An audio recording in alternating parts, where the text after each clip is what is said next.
Demi nama Tuhan Yesus, sempurnakan pekerjaan-Mu dalam hidup, dalam roh setiap kami. Dan kami berikan segala kemuliaan hanya bagi Yesus Tuhan kami.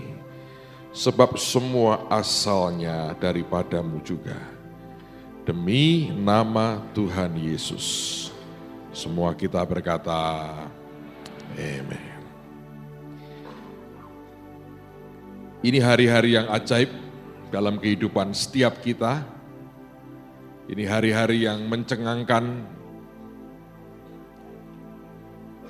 Saya belum pernah lihat apa yang saya lihat dalam hari-hari ini.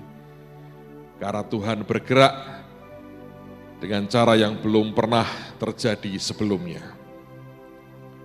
Dan ini akan melanda seluruh negeri ini, saudara. Kita sedang mencicipi bagian awal dari apa yang Roh Tuhan sedang lakukan.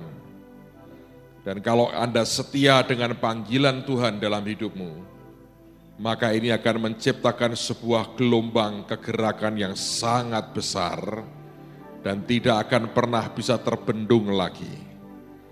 Waktunya sudah sangat singkat. Bangsa ini sedang mengalami anugerah kegerakan yang ajaib sekali. Tuhan memberkati dengan jiwa-jiwa yang sangat banyak. Tapi saya mau berkata buat saudara, Roh Tuhan sedang bergerak dengan luar biasa. Ada begitu banyak hal yang mentakjubkan yang Tuhan buat. Di bulan Januari yang lalu, Tuhan mulai bicara untuk membuat sekolah. Saya bersaksi kepada Anda, kita mulai merintis dari pra-playgroup sampai SMA. Dan pada waktu itu dalam waktu 2 bulan, enggak sampai 2 bulan, sejak saya berkata kita akan buat sekolah, lalu kita buka pendaftaran, dalam waktu singkat kami sudah harus menutup pendaftaran. Karena jumlah murid yang mendaftar sudah lebih dari 1.000 murid. Dan ajaibnya pada waktu itu izin sekolah belum keluar, pendaftaran sekolah sudah ditutup, saudara. Karena enggak muat lagi. Tapi saya bersyukur kita akhirnya keluar izinnya. TK, SD, SMP, SMA, izin sudah keluar dengan resmi. Luar biasa. Satu hari saya siaran di radio dan saya bicara tentang visi sekolah ini. Ada banyak orang bertanya, apakah ada bis sekolah karena anak kami tinggal cukup jauh. Saya enggak kepikir sebelumnya, tapi sejak itu kita mulai mendoakan, kita mulai mikir tentang bis sekolah. Lalu saya berkata, Tuhan, kalau kita punya bis sekolah 1 saja, akan lumayanlah. Karena saya tahu banyak sekolah juga punya bis cuma 1. Dan seperti Tuhan berkata, ojo ngisin-ngisin ke aku tonang katanya, 4 ya katanya. Dan kami punya bis 4 sekarang, saudara. Saya jadi berkata, loh kalau 4 ya kurang toh ya Tuhan, 20, saya berkata begitu. Manusia tidak pernah puas, tapi serius saya berdoa minta 20. Cuman ini terus terang, secara iman saya belum gereng, jadi belum datang ini 20, saudara.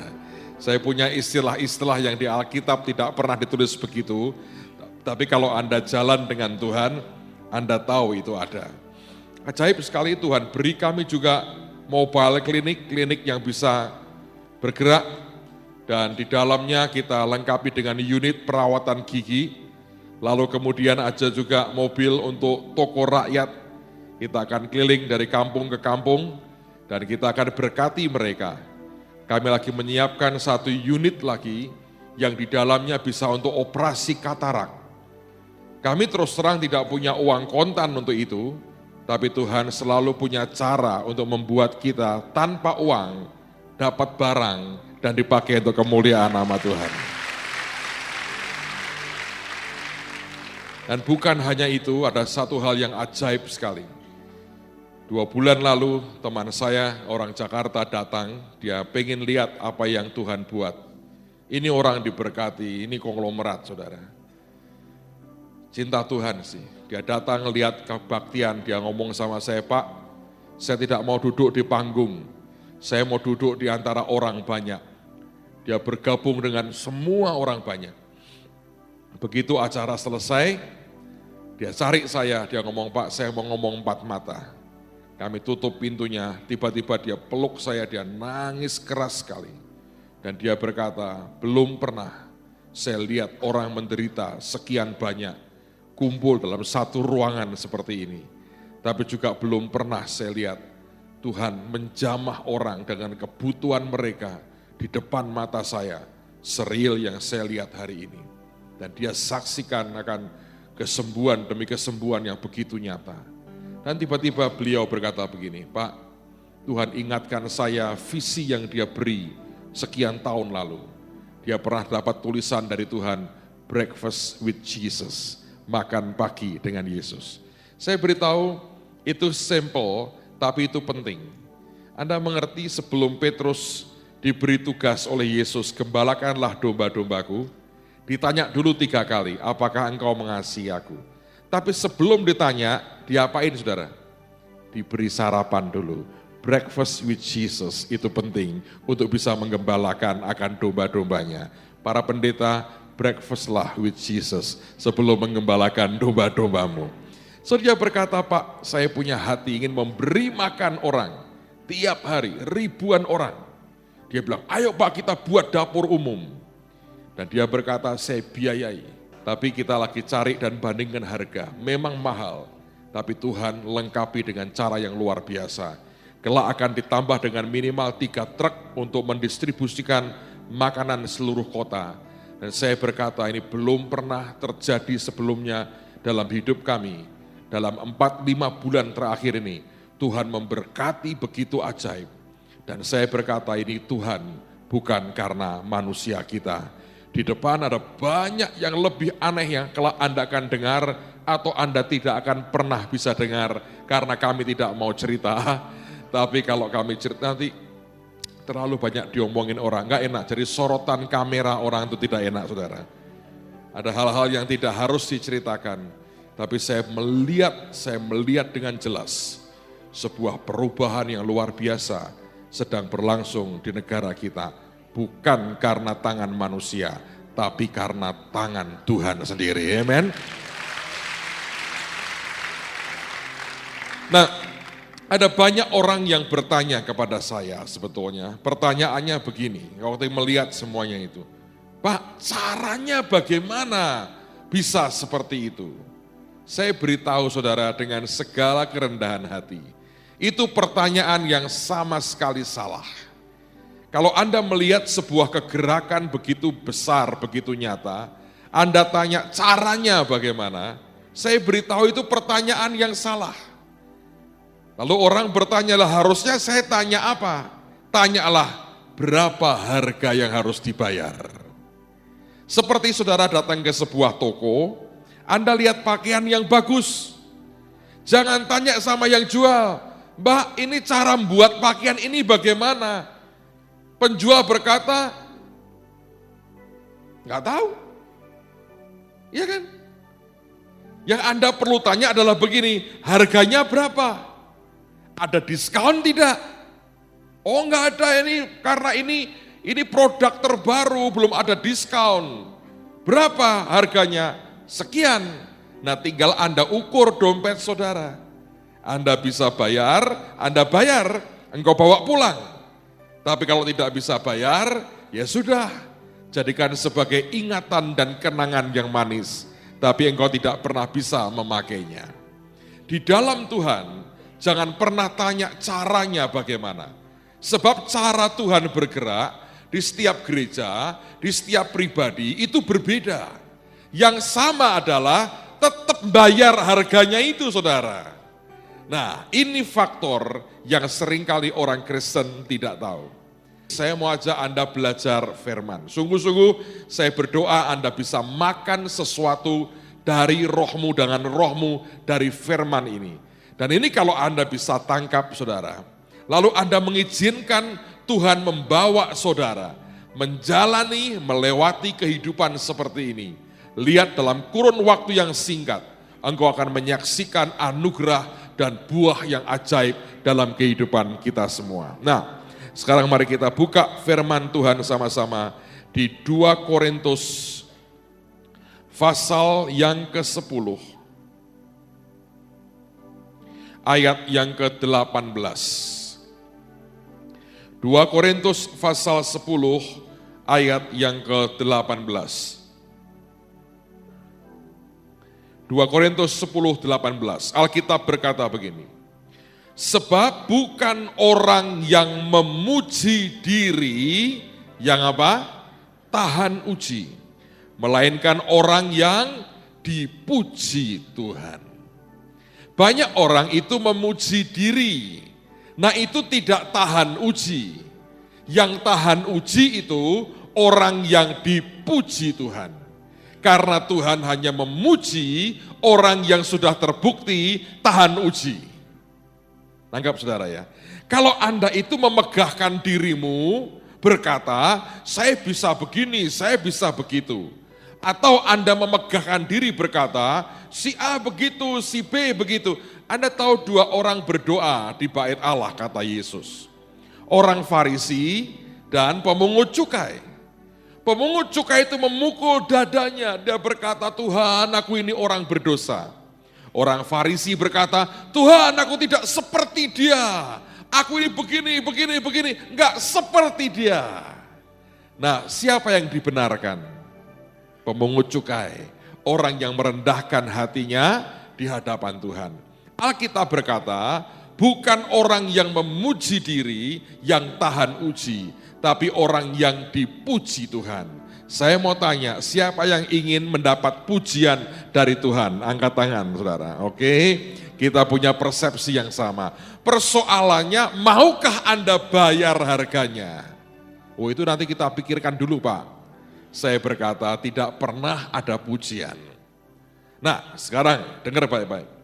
Sepanjang yang saya mengerti, di dalam Injil ini, hanya ada 2 orang yang pernah mendapat pujian dari Tuhan, langsung dari mulut Yesus. Yang pertama adalah perempuan Sirofenisia, yang kedua adalah perwira Romawi, yang membuat Tuhan kagum dan berkata, tidak pernah kujumpai iman sebesar ini di antara orang-orang Israel. Yesus tidak gampang memuji. 2 orang ini yang dapat pujian. Malam ini saya tidak akan bahas dua-duanya. Saya akan bahas 1 di antaranya.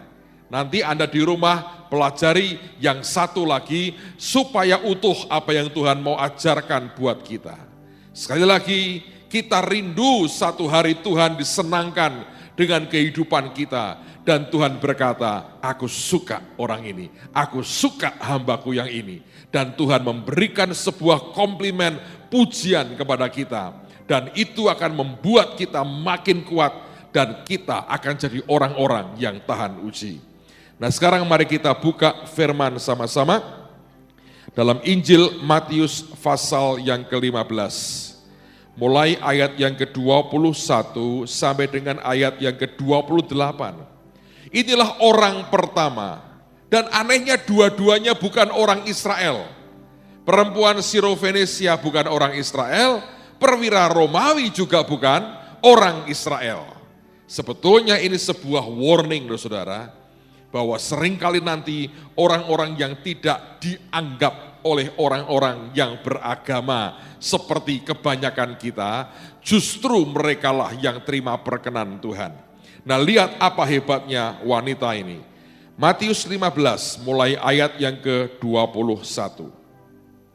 Lalu Yesus pergi dari situ dan menyingkir ke daerah Tirus dan Sidon. Maka datanglah seorang perempuan Kanaan dari daerah itu dan berseru, kasihanilah aku ya Tuhan anak Daud, karena anakku perempuan kerasukan setan dan sangat menderita. Tetapi Yesus sama sekali tidak menjawabnya. Lalu murid-muridnya datang dan meminta kepadanya, suruhlah ia pergi, ia mengikuti kita dengan berteriak-teriak. Jawab Yesus, aku diutus hanya kepada domba-domba yang hilang dari umat Israel. Tetapi perempuan itu mendekat dan menyembah dia sambil berkata, Tuhan tolonglah aku. Tetapi Yesus menjawab, tidak patut mengambil roti yang disediakan bagi anak-anak dan melemparkannya kepada anjing. Kata perempuan itu, benar Tuhan, namun anjing itu makan remah-remah yang jatuh dari meja tuannya. Maka Yesus menjawab dan berkata kepadanya, hai ibu, besar imanmu, maka jadilah kepadamu seperti yang kau kehendaki. Dan seketika itu juga anaknya sembuh. Nah, saudara sekalian, lewat kisah ini saya mau ajak Anda memahami, baik perempuan Sirofenisia maupun perwira Romawi yang mendapat pujian Yesus, bahwa iman mereka itu iman yang besar. Dua-duanya sedang tidak memperjuangkan kepentingan dirinya sendiri. Mereka berdua memperjuangkan kepentingan orang lain yang mereka kasihi, yang di bawah mereka. Perempuan ini memperjuangkan nasib anaknya, perwira Romawi memperjuangkan nasib hamba yang dia hormati. Dua-duanya sedang tidak memperjuangkan akan kepentingan dirinya sendiri. Tidak pernah ada pujian akan keluar dari Tuhan kalau kita tidak bergeser dari menfokuskan kepentingan kita dalam kehidupan dan doa kita di hadapan Tuhan. Orang harus belajar mengabaikan sesaat akan kepentingan kita dan menyatakan bahwa kepentingan orang lain itu yang harus kita perjuangkan. Ada banyak orang berkata begini, ya kalau keluargaku semua belum diselamatkan, untuk apa aku nginjil kepada orang lain? Bukankah Tuhan berkata, engkau harus jadi saksi Tuhan di Yerusalem, Yudea, Samaria, baru ke ujung bumi. Saya mau beritahu kepada saudara, sebetulnya konteks pembicaraan Tuhan itu bukan berurutan seperti 1, 2, 3, 4. Tapi dia mau berkata, bersamaan engkau menginjil, saksi buat aku di Yerusalem. Berbarengan dengan itu, kerjakan Samaria. Berbarengan dengan itu, Yudea. Berbarengan dengan itu, seluruh bumi sampai ujung bumi itu dikerjakan serentak. Jadi tidak ada alasan sebenarnya kita berkata, aku sendiri belum apa-apa, kenapa aku perhatikan orang lain. Tuhan itu melihat sebenarnya, apakah kita ini hidup dengan ego kita yang besar, atau kita ini hidup dengan salib dalam kehidupan kita. Orang yang hanya memperjuangkan kepentingan dirinya sendiri. Orang itu orang yang biasa, orang yang normal. Tapi kalau orang itu memperjuangkan orang lain, menangisi meratapi orang lain, berkorban demi kepentingan orang lain, Tuhan berkata, itu orang yang tidak mementingkan dirinya sendiri.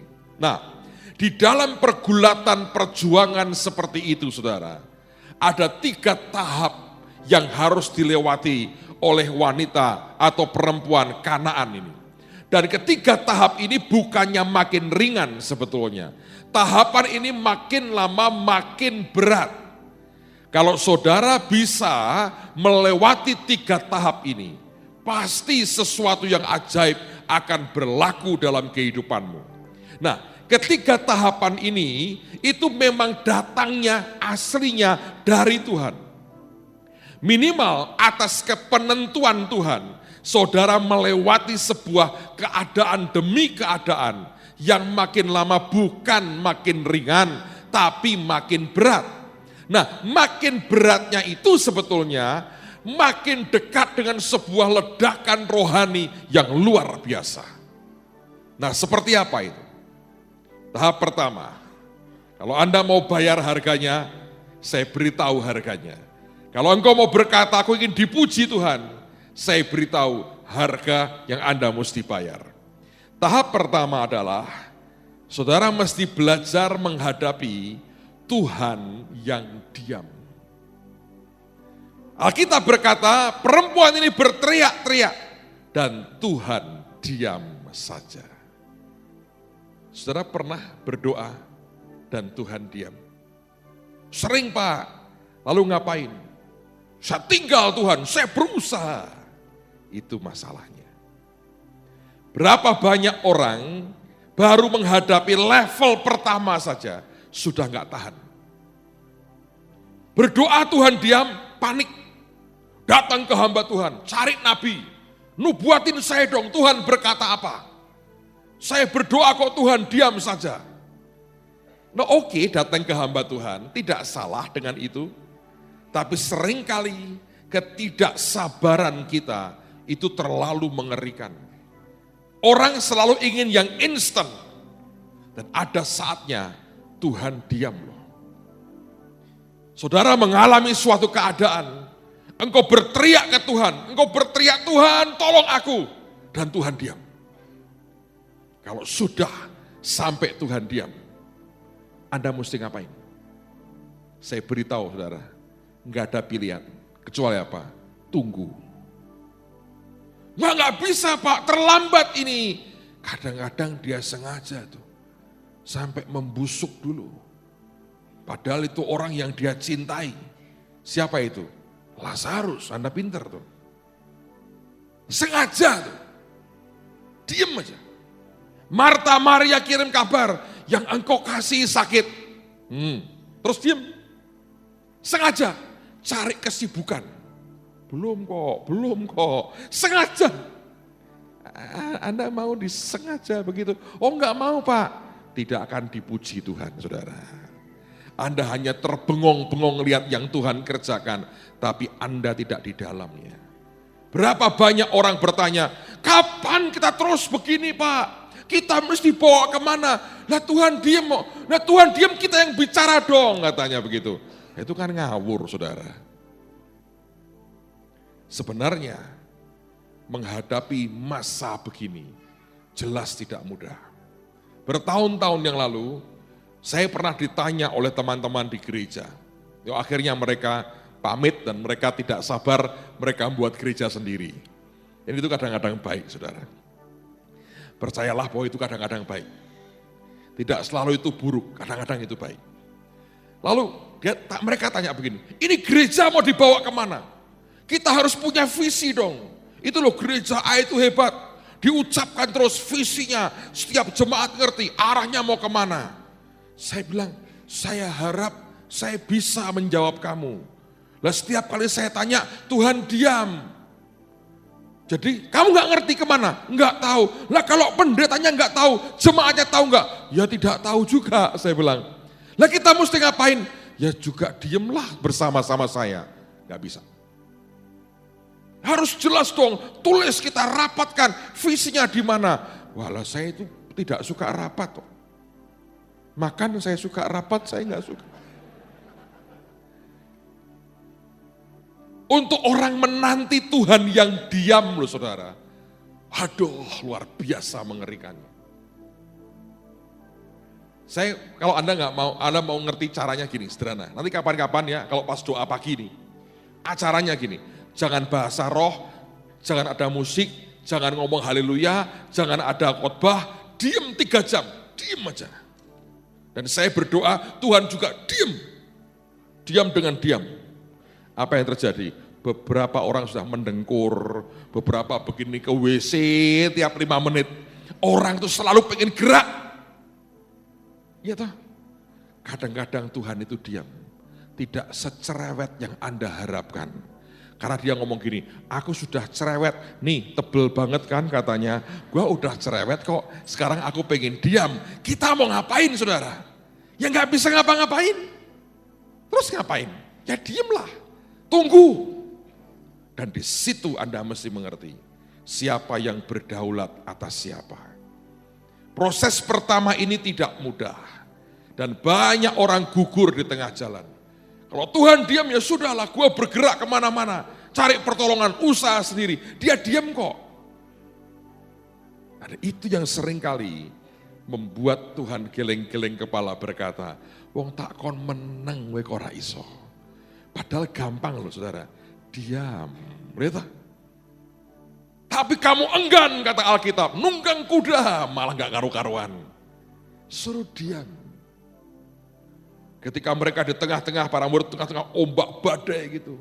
Lihat Yesus datang jalan di atas air, mereka teriak, hantu, hantu, hantu.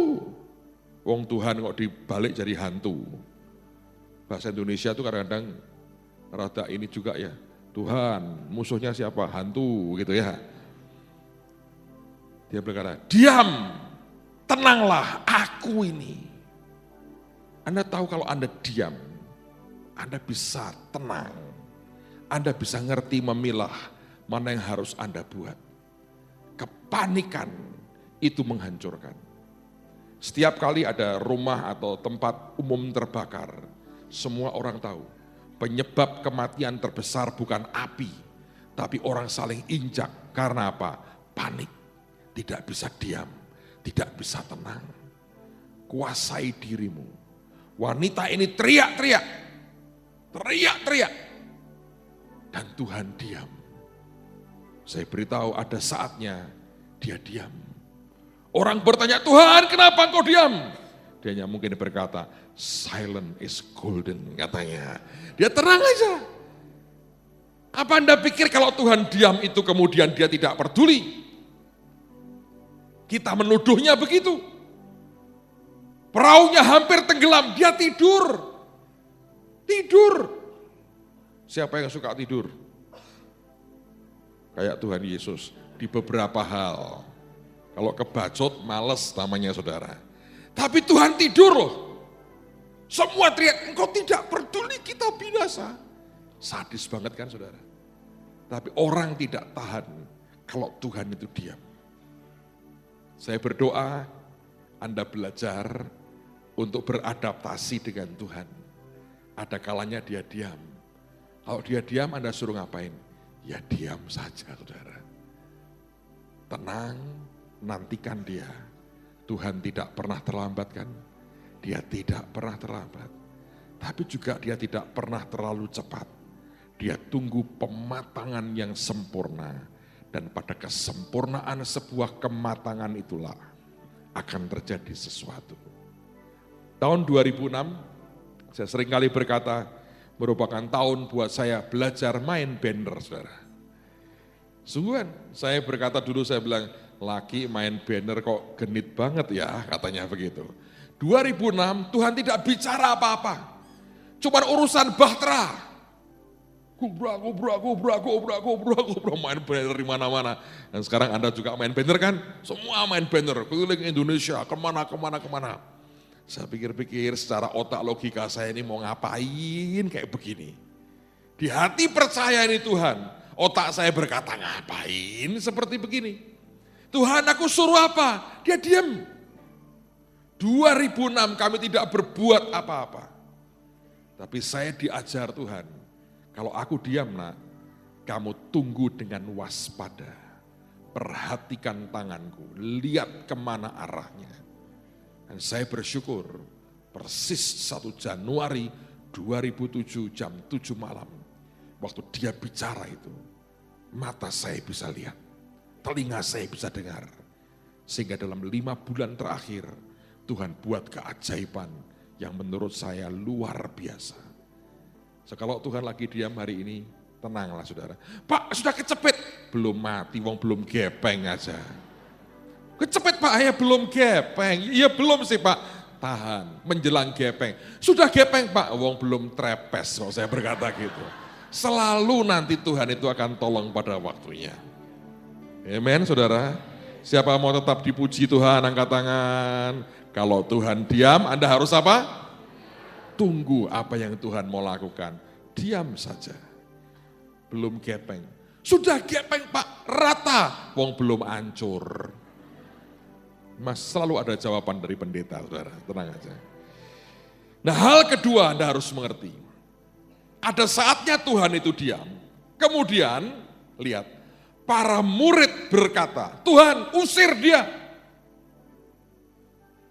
Dan Tuhan ngomong loh, aku hanya diperintah untuk domba-domba Israel. Yang kedua, jawaban Tuhan itu seperti sebuah penolakan. Saudara pernah ada penolakan Tuhan? Penolakan dengan penolakan itu beda. Ada penolakan karena memang Tuhan tidak suka. Dia bilang tidak, dia tidak suka. Ada penolakan karena sebuah ujian. Nah, penolakan dari Tuhan yang ujian itu itu lebih kepada modelnya seperti jalan buntu. Anda tidak mendengar Tuhan berkata, tidak nak, bukan. Tapi Anda menghadapi sebuah jalan buntu. Tuhan berkata begini, maaf ya, mandatku hanya untuk domba-domba Israel. Sorry aja ini. Bukan gua nggak mau, sorry aja ya. Di luar mandat. Bapak hanya memberikan mandat ini, domba-domba Israel. Kamu bukan orang Israel, sorry. Itu sebuah kebuntuan. Dalam kehidupan kita ini, seringkali itu yang terjadi. Kita sedang memperjuangkan sesuatu. Kita berdoa, kita ingin sesuatu yang ajaib terjadi. Tapi sepertinya ada jalan buntu. Sepertinya Tuhan menolak kerinduan hati kita. Sepertinya Tuhan tidak mengiyakan apa yang kita inginkan. Pada saat seperti itu saudara, cuman satu cara terbaik, Anda nyembah saja. Sebab wanita itu ketika ditolak, dia nyembah. Penyembahan itu mengubah segala-galanya. Itu wujud dari kerendahan hati kita. Bahasa Jawanya ini delosoro saudaraku. Tiarap, nyembah. Jangan terus berdiri, ngapain tuh nolak-nolak saya. Habis saudara. Begitu Anda tahu jalan buntu, tiarap di depan kaki Tuhan. Saudara akan lihat sesuatu yang ajaib. Saya baru KKR di kota Tayu beberapa minggu yang lalu. Ini kota ajaib banget saudara. Selama KKR belum pernah ada penolakan dari teman-teman lain sekeras yang di kota ini. Saya enggak ceritalah detailnya. Tapi kami ngalami penolakan yang ajaib banget lah. Tapi selalu saudara, Tuhan itu luar biasa. Anda tahu hari pertama, ada seorang bapak yang divonis kanker liver. Dan dia dirawat di rumah sakit di Kudus. Dan bahkan sempat dinyatakan mati oleh dokter. Karena pulsnya hilang, gak ada nafasnya, dokter bilang sudah mati. Tapi entah bagaimana, sekian waktu kemudian, gak tahu berapa lama, hidup lagi. Nah hidup bukannya sembuh, tetap keadaannya parah. Kurus badannya, habis, bangun gak bisa, geletak sekian bulan diranjang. Nah waktu dia mendengar, saya ada KKR di situ. Keluarganya telepon gembala sidang yang jadi tuan rumah. Mereka berkata minta tolong supaya Pak Petrus Agung mampir ke rumah sakit dan mendoakan suami saya atau papa saya. Pokoknya keluarganya telepon berkali-kali. Saya tidak tahu menahu soal itu. Nah, Pak pendetanya berkata, Bu, saya enggak berani janji. Karena Pak Petrus tidak nginep di kota ini. Dia itu datang sore khotbah, malam langsung pulang. Jadi kita enggak berani janji karena enggak tahu jadwalnya gimana. Mereka minta tolong terus. Pendetanya berkata enggak bisa Bu, enggak bisa. Nah kalau Anda menghadapi itu, apa yang Anda buat? Seringkali orang tersinggung, dia marah sekali. Dia berkata, kenapa aku ditolak? Tapi Anda harus belajar untuk beradaptasi dan membiasakan diri dengan penolakan-penolakan seperti itu. Yang jelas pengen ngusir wanita ini adalah para murid Tuhan.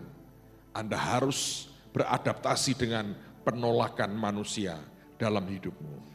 Tapi kalau Tuhan, itu akan beda penolakannya.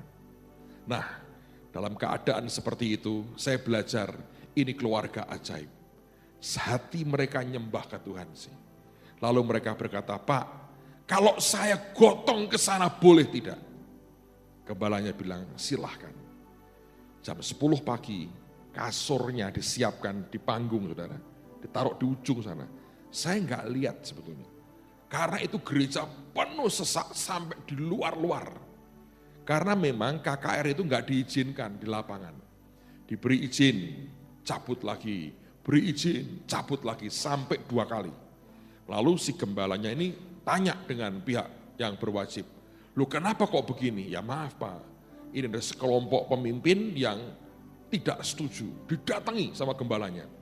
Dia mau bilang, loh tahun lalu kami buat KKR dengan pendeta X, kok Anda mengizinkan saya di lapangan? Dan gak ada apa-apa, toh kan dibuat di lapangan. Mereka ngomong begini, ya tapi kami kenal, kami tahu siapa pendeta Petrus Agung. Kalau dia datang akan terjadi pemurtatan luar biasa di antara kami. Loh, saya ini orang baik-baik kok dianggap memurtadkan orang. Saya ini membawa orang kepada jalan keselamatan. Dan akhirnya dibuat di gereja, meluber sampai ke jalan. Kita pasang layar yang gede di atas. Jadi orang itu sampai macet di luar, saudara. Nonton apa yang Tuhan buat. Nah, Bapak ini datang jam 3 sore, digotong. Habis, waduh saya nggak bawa klipnya. Badannya habis, saudara. Digeletain di situ. Saudara tahu, ketika saya sampaikan firman, orang pertama yang disembuhkan orang itu. Dia berdiri, dia maju, anaknya bawa botol infus ngikuti dia begini. Dia kuat mendadak bangun. Itu keluarganya histeris, saudara. Orang-orang yang kenal dia nangis teriak. Berkata Tuhan itu luar biasa. Mereka sorak-sorai karena Tuhan itu ajaib. Amen, saudaraku. Kalau keluarga ini ditolak oleh si pendeta, lalu mundur. Ketika sepertinya jalan buntu itu membuat dia mundur, ya habislah. Tapi saya lihat, ditolak seperti apapun, kalau Anda tetap jalan dengan Tuhan, ajaib sekali. Pada waktu proses ngurus izin itu, ketika terus tidak jelas, ada seorang kepala desa, dan kepala desa ini ngomong begini dengan pendetanya, sudah kebaktian di tempat di desa saya saja, tidak usah pakai izin, saya tatai, katanya gitu. Saya punya lapangan ini. Ditanya, loh Bapak, Pak Lurah kok berani sekali? Dia bilang, saya ini utang budi sama pendeta Petrus. 2 tahun lalu, dia punya anak sejak lahir bisu tuli. 2 tahun lalu saya KKR di Pati, saudara. Dia datang ke sana, dibawa anaknya, sembuh. Jadi anaknya bisa ngomong, bisa dengar. Tapi kalau pendeta ini nyerah, habis saudara. Tapi justru penolakan demi penolakan yang dialami, jangan pernah membuat kita patah. Sebab Tuhan selalu melihat sikap hati kita. Penolakan memang diizinkan Tuhan. Tuhan pengen ngerti, pengen lihat hatimu seperti apa. Gampang pahit dengan semuanya, atau engkau berkata Tuhan, apapun yang terjadi, aku bersyukur. Kalau manusia, bahkan murid Tuhan yang lain menolak saudara, tenang saja saudara. Hatimu tetap nyembah, engkau tersungkur, Anda tiarap di depan kaki Tuhan. Nanti Tuhan akan bereskan segala sesuatunya. So kalau Anda ikut Tuhan, Anda ingin menikmati sebuah revival, kegerakan yang luar biasa. Kalau Anda ingin menjumpai kenyataan bahwa Tuhan kita kerja dengan cara yang ajaib, jangan pernah gampang nyerah dengan penolakan manusia. Kalau Anda ingin, saya beritahu sejujurnya, Anda bermimpi gereja ini akan dipakai Tuhan luar biasa, di dalam impian Anda mesti Anda hitung penolakan dari manusia. Sejujurnya saya berkata dengan sedih, ketika Anda jadi makin besar, makin luar biasa, selalu ada dari murid-murid Tuhan yang akan berkata, ya karena memang dari sononya dosanya sama, siapa terbesar di antara kita? Padahal semua cuma jongos dan budaknya Tuhan, tapi ngesok banget saudara, nah, itulah masalahnya. Tapi belajar, tidak Anda gampang dilukai oleh penolakan manusia.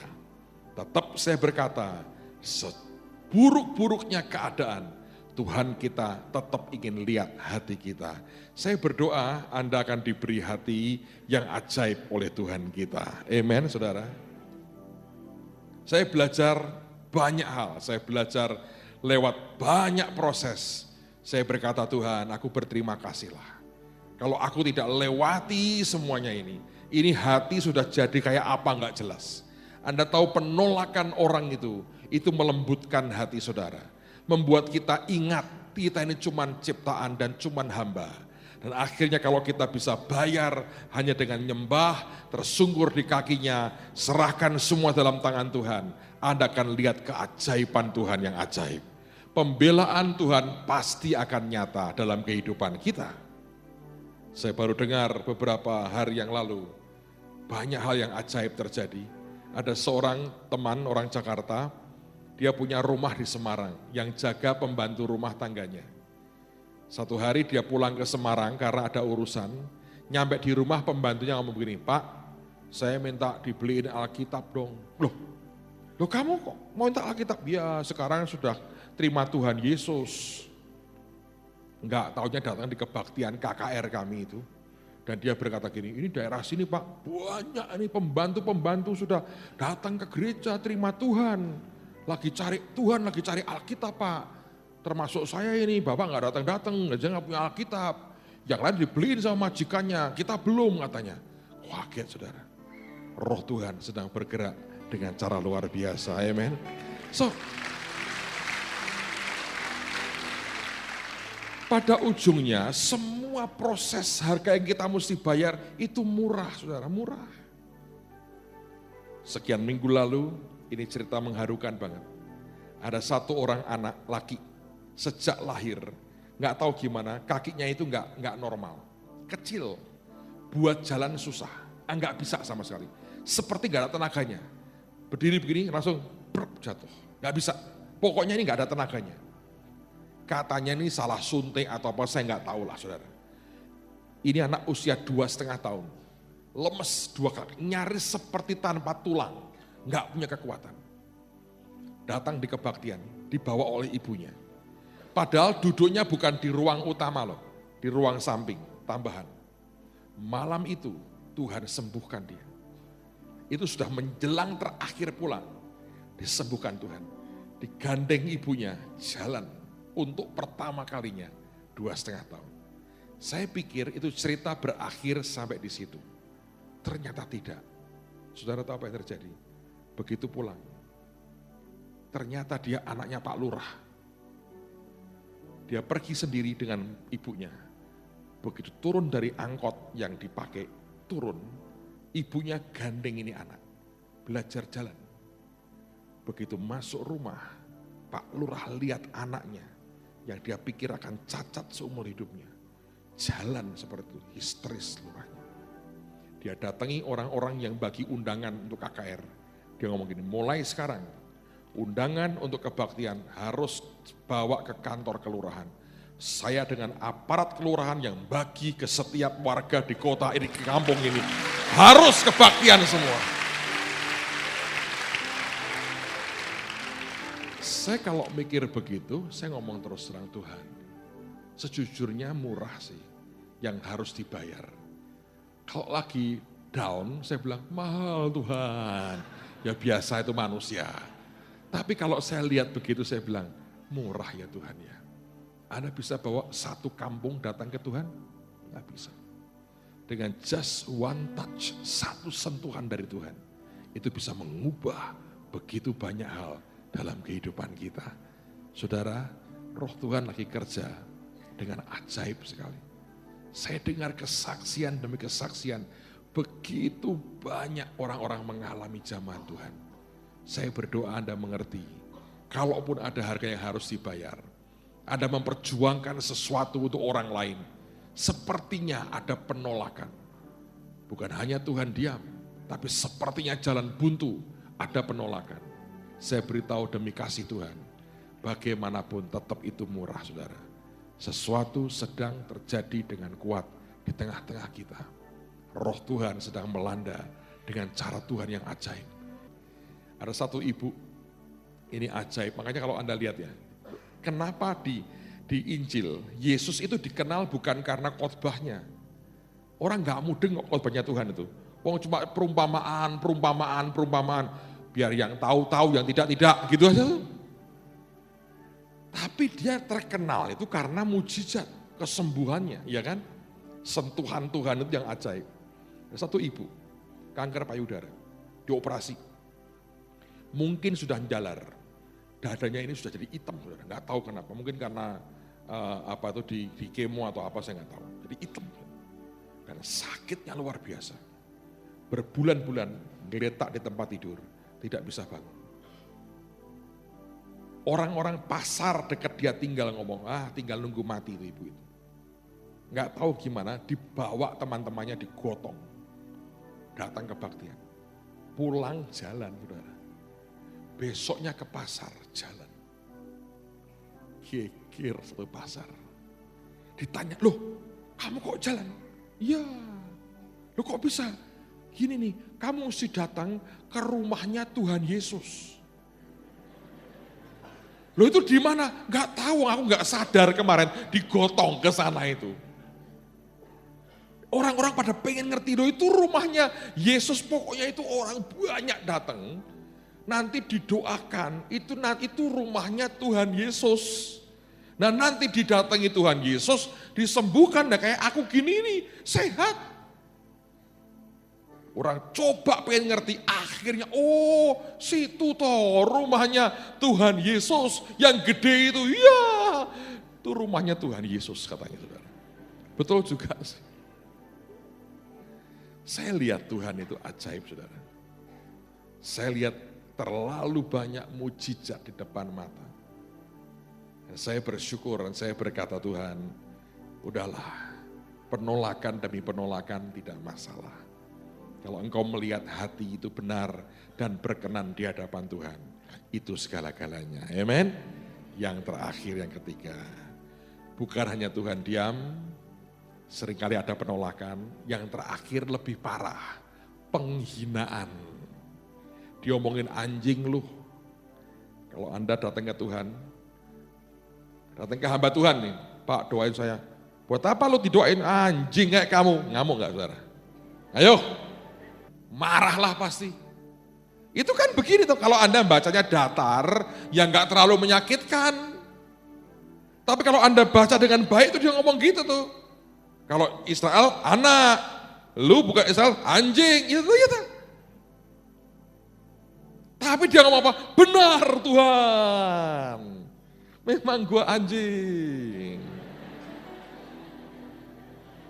Loh, dihina itu. Oke itu.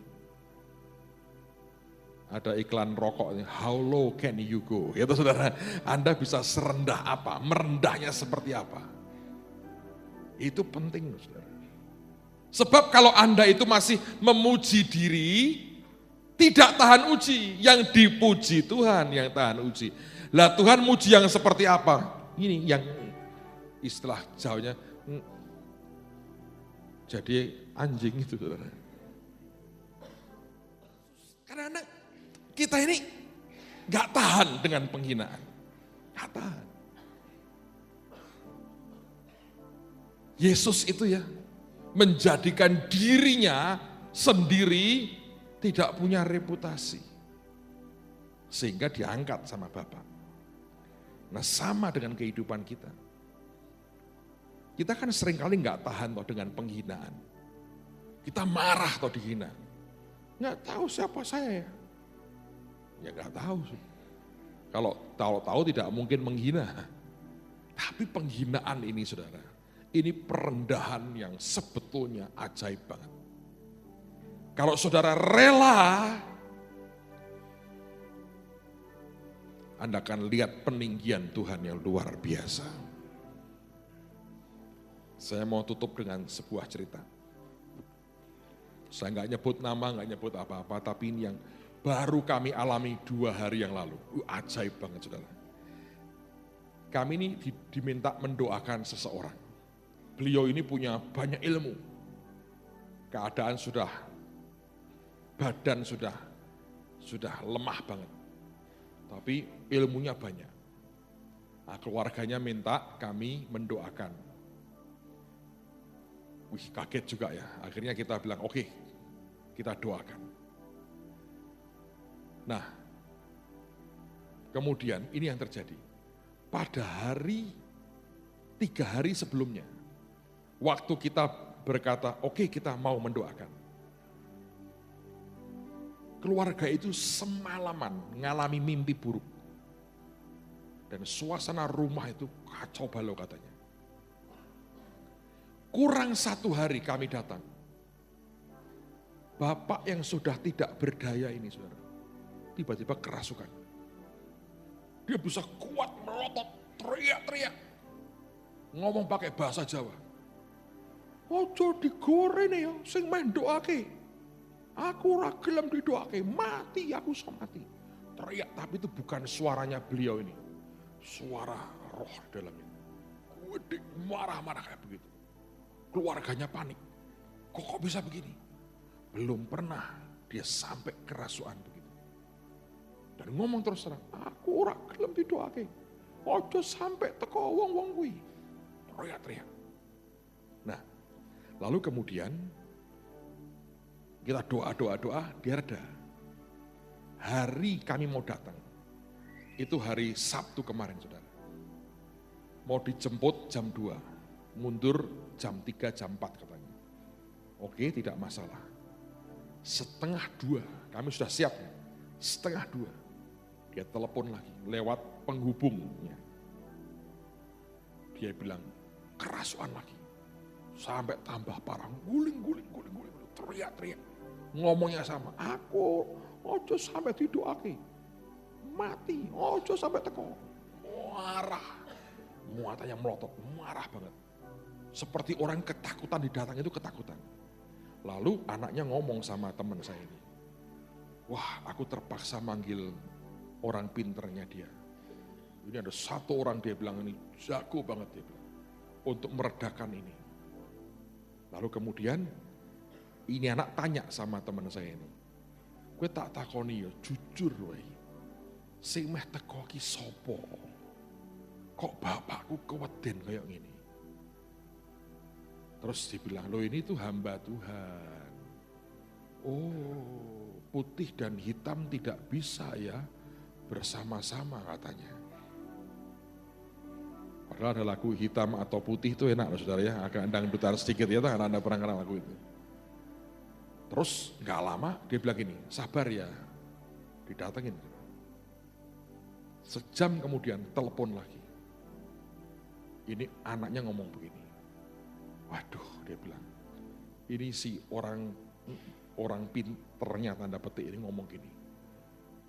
Waduh, tobat, ampun, iki sopo saya main teko. Dia bilang, gede banget kuasane. Ojo lo bubar kabeh iki, berantakan kabeh, hancur kabeh iki nek mereka teko. Ojo sampai teko pokoknya. Ketakutan. Kita nggak jadi datang sih, tertunda. Tapi kami tertawa. Bayangin ini orang terkenal punya power yang tidak main-main, saudara. Mau didatangi aja, ketakutan luar biasa. Setan lebih kenal siapa kita. Anda tahu nggak? Yesus masuk Gadara, legion nyembah. Orang Gadara ngusir, kurang ajar toh. Setan itu lebih kadang-kadang lebih hormat ke Tuhan daripada Anda dan saya loh. Kita tuh kan ngancam Tuhan berkali-kali toh. Setan mana berani saudara. Kita ini karena nggak lihat, jadi kurang ajari luar biasa. Kita ini orang-orang yang sering kali tidak tahu diri. Kemarin itu sepanjang sore kita malam kita ini guyonan lihat begitu, saya bilang. Wong setan ki biasane meden-medeni wong kok saiki tak weden-medeni wedi katanya. Saudara, ini luar biasa. Tapi saya belajar. Anda ngerti ya, setan itu niru kerajaan surga. Sistemnya ditiru, tapi secara salah. Alkitab mengatakan kan ada roh jahat, ada penghulu di udara. Yang Anda ngerti, itu ada jenjang tuh, kepangkatannya tuh. Di dalam kerajaan surga itu ada kepangkatan. Kalau berhadapan begini dalam dunia roh, kalah pangkat, nggak akan dia melawan. Tidak akan. Langsung, nah kemarin itu adalah cara terakhir yang dia bisa buat. Dirasuk orangnya. Supaya mempengaruhi keluarganya. Jangan sampai kami datang. Tapi dengan itu saya ngomong terus terang, Tuhan terima kasihlah. Bagaimanapun Engkau Tuhan yang ajaib. Bagaimanapun pengalaman itu mau membuktikan. Seperti Tuhan mau berkata, nang yang di dalam ora podo mbekku. Nek podo karo kowe dirangkul-rangkul, welcome. Seperti Tuhan mau berkata, tenang sajalah. Ada banyak orang tidak mengerti, tapi toh Tuhan mengerti dan Tuhan itu luar biasa. Saudara, Anda masih ingin dipuji Tuhan. Kadang-kadang Anda harus menghadapi dia diam. Kadang-kadang tanda petik ada penolakan. Tapi juga kadang-kadang ada penghinaan. Tapi dengan semua ini dilewati, Tuhan memuji wanita ini. Hai ibu, besar imanmu. Amen saudara. Bukan orang yang memuji diri yang tahan uji. Dan melainkan orang yang dipuji Tuhan. Tutup Alkitab saudara. Bukankah kita punya Tuhan yang luar biasa? Saya mau berdoa buat Anda, silakan angkat tanganmu di hadapan Tuhan. Apapun pergulatan hidupmu, apapun masalah saudara, datang ke Yesus. Datang ke Yesus, datang ke Yesus, datang ke Yesus hari ini. Anda saya beri waktu doa, naikkan doamu beberapa 1-2 menit. Lalu saya akan mulai berdoa buat saudara. Datang ke Yesus, datang ke Yesus, datang ke Yesus. Datang ke Tuhan Yesus, datang ke Tuhan Yesus. Dan Bapa, hamba berdoa, berikan kami open heaven, langit yang terbuka, surga yang terbuka di atas kami. Hamba mau hadapkan ya Bapa, anak-anak-Mu yang Kau kasihi. Hamba sudah sampaikan pesan-Mu. Dan sekarang hamba hadapkan mereka dan semua doa kerinduan hati mereka. Hamba hadapkan, Engkau dengar doa kami. Engkau dengar doa kami. Engkau dengar doa kami Tuhan. Dan turunkan blessing-Mu atas kami. Turunkan berkat-Mu atas kami. Turunkan kekuatan-Mu, turunkan lawatan-Mu, turunkan kuasa-Mu, turunkan perkenan-Mu ya Tuhan, turunkan. Turunkan Tuhan, turunkan Tuhan. Kiarapa syakaralamata syekinemete syukuro setiap kami. Tidak ada orang pulang dengan hati dan tangan yang kosong. Semua diisi dengan berkat terbaik dari Tuhan. Apapun yang minggu-minggu ini disentuh tangan kami, dibuat jadi dan berhasil. Terima kasih Tuhan. Kami bersyukur Engkau luar biasa. Kami bersyukur Engkau sempurna. Dan berkat terbaik diberikan buat kami semua. Untuk kemuliaan nama-Mu. Demi nama Tuhan Yesus kami pulang. Dan biar kasih dari Allah Bapa, anugerah yang besar dalam Kristus Yesus dan persekutuan dengan Roh Kudus tinggal dalam hidup kami sekalian. Petang ini sampai selama-lamanya. Haleluya. Amin.